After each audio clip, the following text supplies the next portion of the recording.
AgroWin, método de costeo por secciones homogéneas. El segundo método de costeo total a considerar en este juego de videos es el método de costeo por secciones homogéneas.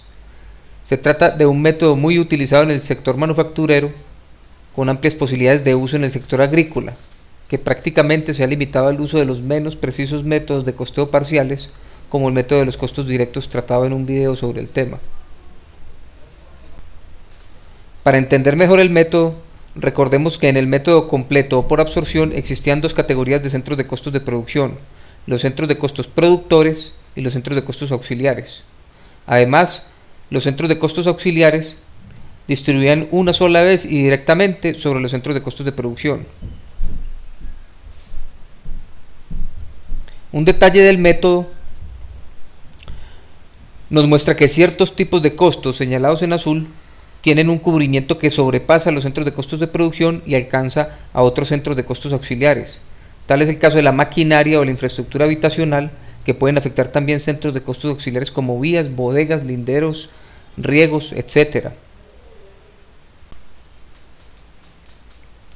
La particularidad del método de secciones homogéneas radica en que existen dos categorías de centros de costos auxiliares, una llamada centros de costos auxiliares secundarios y la otra llamada centros de costos auxiliares principales.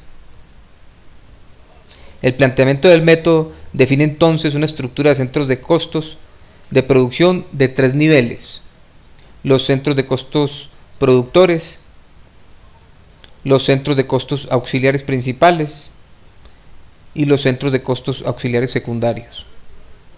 El manejo de los costos indirectos se realiza entonces de la siguiente manera. En un primer momento, los centros de costos auxiliares secundarios se distribuyen sobre los centros de costos auxiliares principales y sobre los centros de costos productivos. A continuación, los centros de costos auxiliares principales se distribuyen sobre los centros de costos productivos de la misma manera que se estudió en el caso del costeo completo por absorción.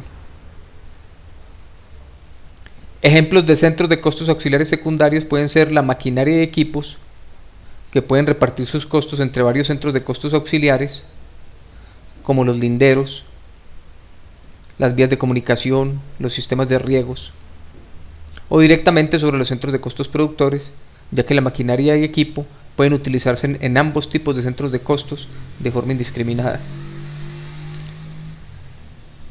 También son ejemplos de los centros de costos auxiliares la infraestructura habitacional o la administración de la finca, si se está manejando como un costo de producción. El método plantea, al igual que los otros métodos, una categoría para los centros de gastos empresariales que no se distribuyen sobre los cultivos y que puede incluir la administración si se está considerando como un gasto empresarial. Veamos un ejemplo práctico del método de costeo por secciones homogéneas. En un primer momento dijimos, distribuíamos los centros de costos auxiliares secundarios sobre los principales y sobre los productores. Por ejemplo, la maquinaria y equipo puede ser distribuida por horas de uso entre los distintos centros de costos que hicieron uso de cada uno de los aparatos. Por ejemplo, los tractores pueden ser utilizados en los sistemas de riegos, en las vías de comunicación, en los pozos y acueductos, y a su vez en los distintos centros de costos productivos, o sea, en los lotes y cultivos. La infraestructura habitacional puede ser distribuida por el número de jornales ocupados, o sea, por el número de trabajadores que se ocuparon en los diferentes centros de costos. En este caso, trabajadores se ocupan en los distintos centros de costos auxiliares principales, como en los sistemas de riego, las vías, las bodegas, los linderos, etc.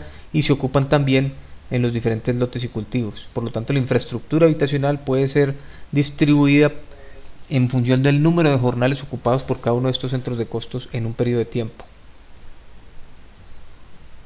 Ahora los linderos de la finca pueden ser distribuidos por área. En este momento ya empezamos a distribuir los centros de costos auxiliares principales, ya se distribuyeron los secundarios. Empezamos con los linderos distribuidos por área entre los diferentes lotes productivos de la finca. Lo mismo podemos decir de las bodegas. Una bodega de productos se puede distribuir según la producción generada por cada lote o cultivo en un periodo de tiempo. Los pozos y acueductos nuevamente, las vías de comunicación, los sistemas de riego se pueden distribuir por área sobre los centros de costos productores. Como se puede ver en la diapositiva, una particularidad de este método consiste en que partes de los costos imputados a los centros de costos secundarios llegan a los centros de costos de producción después de 2 prorrateos consecutivos. Y cada uno de estos tiene un criterio de reparto diferente. La maquinaria de equipo se prorrateó inicialmente por horas de uso, llegó a un centro de costos, por ejemplo, de pozos y acueductos, luego se distribuyó por segunda vez ya en función del área sobre los centros de costos productores. O sea que parte de los costos de los centros de costos auxiliares secundarios llegan al destino después de 2 prorrateos consecutivos. En este método el manejo de los costos directos no difiere en nada con el método por absorción o con el método de costos directos que se trató en un video sobre el tema. Los costos directos se imputan directamente sobre los centros de costos de producción que los generaron. El manejo elaborado es pues para el manejo de los costos indirectos de producción. Esto es todo sobre el método de costeo por secciones homogéneas. Gracias por su atención.